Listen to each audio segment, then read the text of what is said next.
Hi friend, today we have to discuss the troubleshooting and maintenance of fan. In that first we have to discuss what is the troubleshooting. First one, troubleshooting is a systematic approach to problem solving that is often used to find and correct the issues with complex machine, electronics, computers and software systems. The first step in troubleshooting is gathering information on the issue such as an undesired behavior or lack of expected functionality. Other important information includes the related symptoms and special circumstances that may be required to produce the issues. Once the issues and how to reproduce it are understand, the next step might be to eliminate the unnecessary component in the system and verify that the issue persists to rule out the incompatibility and third party causes. Once the what are the causes we have to understand, we have to repairing it or we have to solving the problems related to that, and we have to maintain the operation of the system reliable or in the good condition. Second one is the maintenance. The word maintenance is nothing but the process of preserving a condition or situation or the state of being preserved. That is, this will be the different types of maintenance, friend. You have to study in the earlier videos that routine maintenance is present, that is daily maintenance, monthly maintenance, yearly maintenance, or we have to break down maintenance. We have to carry out the various types of maintenance on the machine in order to reduce the cost of operation or hazardous to the machine. So we have to maintain the system in the reliable as well as economic condition, and in order to reduce the hazardous to that machine, maintenance is very important in the industry. After that, we have to discuss the electric fan that will be used in the for the cooling purpose. There will be different types of electric fans are used, that is table fans according to the position, and ceiling fans are used.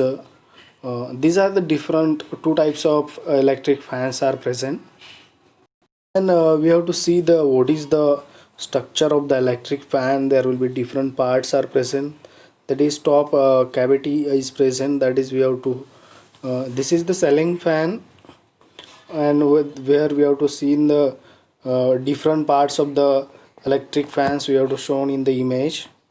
We have to see what are the different parts in the detail.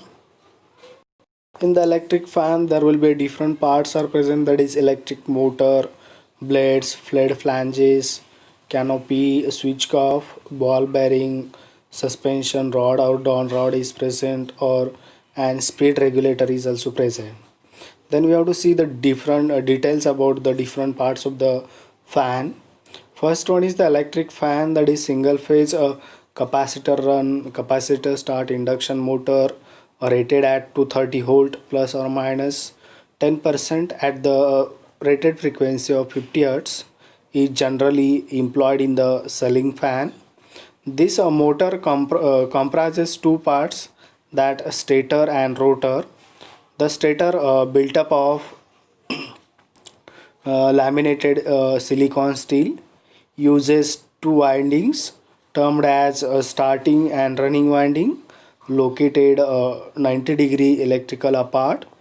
The starting torque realize on the sign of angle among the starting winding and running winding current. Thus, capacitor is used generate needed phase shift among these currents, and therefore to generate the high starting torque and will connected in the series with the starting winding.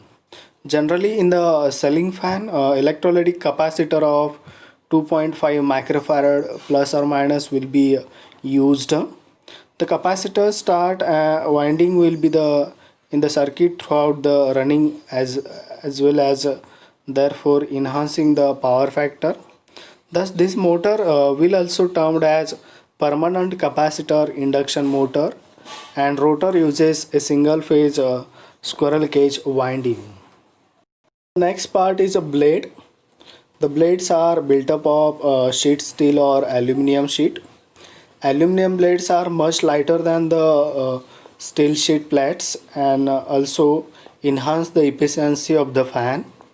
The ceiling fan generally comprises the three or four angular blades, and the four blades fans provides more air circulation compared to the three blade fan, and the blades are 120-degree mechanically apart and might be curved at an angle of 10 degree. Third part is the blade flanges. The blade flanges, alternatively termed as blade iron, blade arms, or blade holders. These are metal arms that connects the blade to the motor.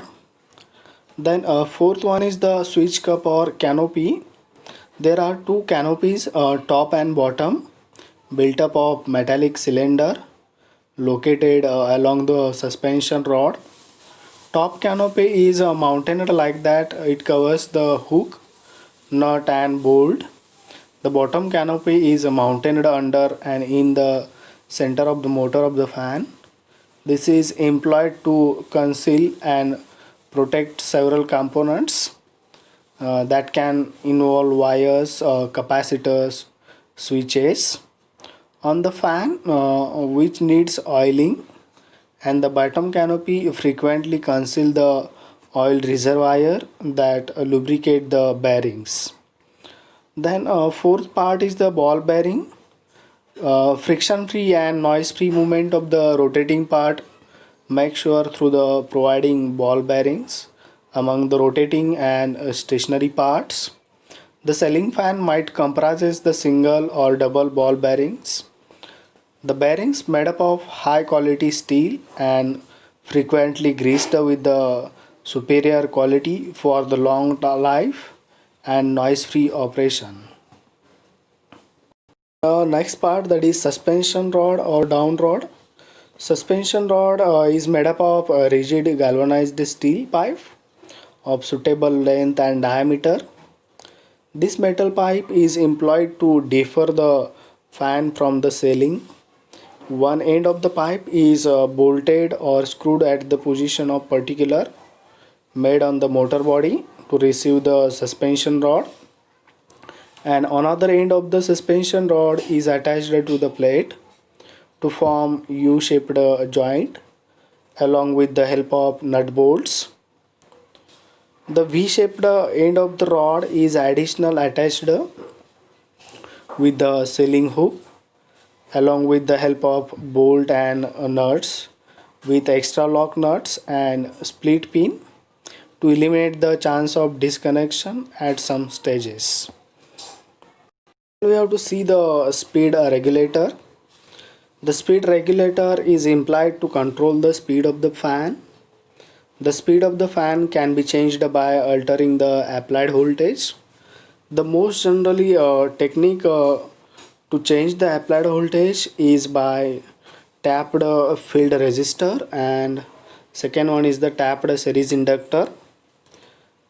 These days a thyristor based electronic type of regulators are mainly used to control the speed of the motor. Then this is the speed control or speed regulator we have to shown here. The regulator of electronic fan is fault free, having a long life, more efficient as compared to the electric fan regulator. And this is the resistance type of regulator. This will be connected here. After the discussion of the elements of the or components of the electric fan, we have to see the working of electric fan. Electric fan is an electric motor to which the belts are fixed so that then the motor of the fan rotates. The blade through the air also rotates. A DC fan are of a DC series motor in which the rotating parts armature is connected in series with the stationary part, and when the current is given to the motor, The magnetic field is set up in the field winding, which experiences a force in the armature to move it at right angle to the feed, and blades attached with the shaft of armature displace the air. And same principle we have to use in the AC fan, but there is some difference in the construction of AC fans and the DC fans. At the rotating parts of the AC fan, stator of the rotor, start of the rotor, and the stationary part of the fan. The starter and the armature in case of AC fan properly connected. There will be two different types of motors are used in the electric fan, that is shaded core type of motor, that is shaded pole motor, and capacitor start capacitor run motor, that is nothing but the capacitor run type of motor. In case of AC or DC fan, the universal motors are used in such a bound armature and field winding are connected in series. The speed of the fan are controlled by the regulator. The regulator of a resistance step in series of the supply. The applied voltage to the motor varied by voltage changing. This resistance is steps and the fan works on the speed which is to be required. Then we have to discuss the capacitor start capacitor run motor. This motor has a cage rotor and its stator has two windings. One is main winding and second one is the auxiliary winding. Here see in the image we have to show the main winding as well as auxiliary winding is RARX, that is a resistance of that auxiliary winding and reactance of the auxiliary winding. These two windings are displaced 90 degree in space, and these two capacitors are used in this method. One used at the time of starting and one is used at the running condition. So this motor is called as capacitor start and capacitor run motor. Capacitors are used in this motors are CS and CR. At the starting, the two capacitors are connected in parallel, and the capacitor CS is starting capacitor is short time rated. It is almost electrolytic. A large amount of current ID are required to obtain the starting torque. Therefore, the value of the capacitive reactance X should be low in the starting winding, and since reactance XA is equal to 1 upon 2 pi FCA, the value of the starting capacitor should be large. Once the motor is reaches to the rated speed, the starting capacitor will be out of from the circuit condition, and only running capacitor CR will be in the present in the circuit.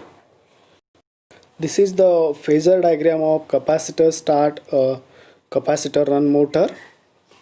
When at the starting, both the capacitors are in the circuit, so and phi is equal to 90 degree, we have to shown in the image first. And phasor when the starting capacitor is disconnected and phi becomes equal to the 90 degree, we have to shown in the image second. This is the speed torque characteristic of the capacitor start and capacitor run induction motor. They have higher efficiency than the higher efficiency. Then we have to discuss the shaded pole induction motor.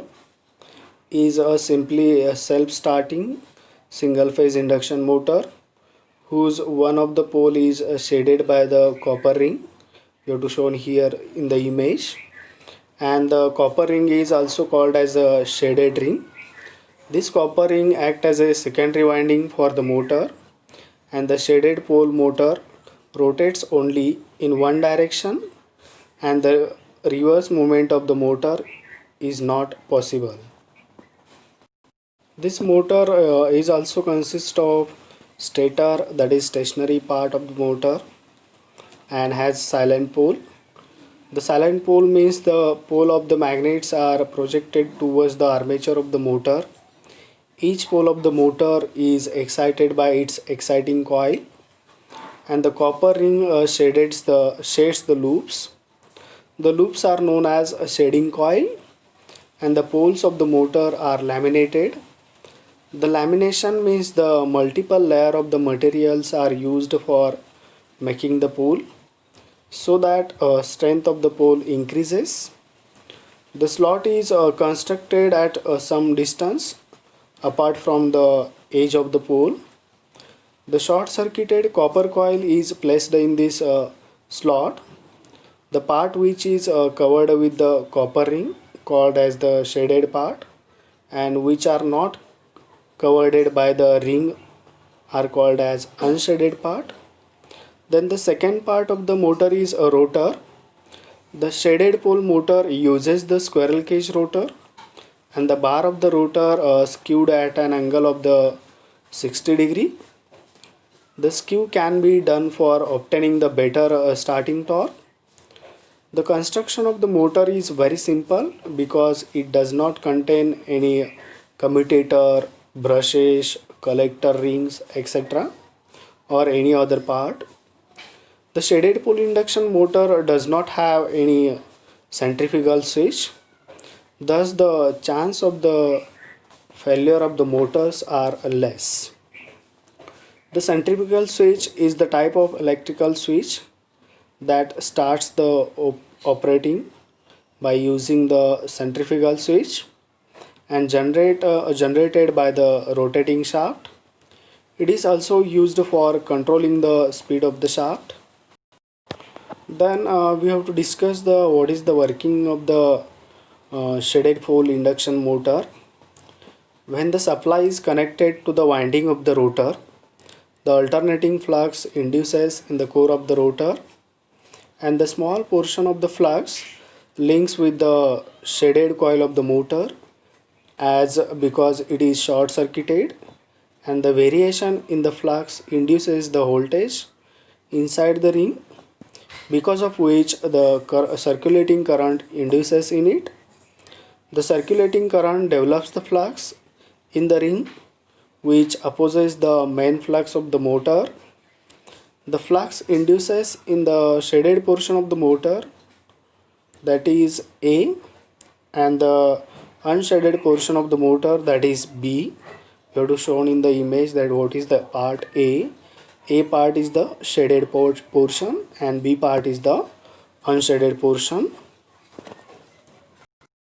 These two having some phase difference.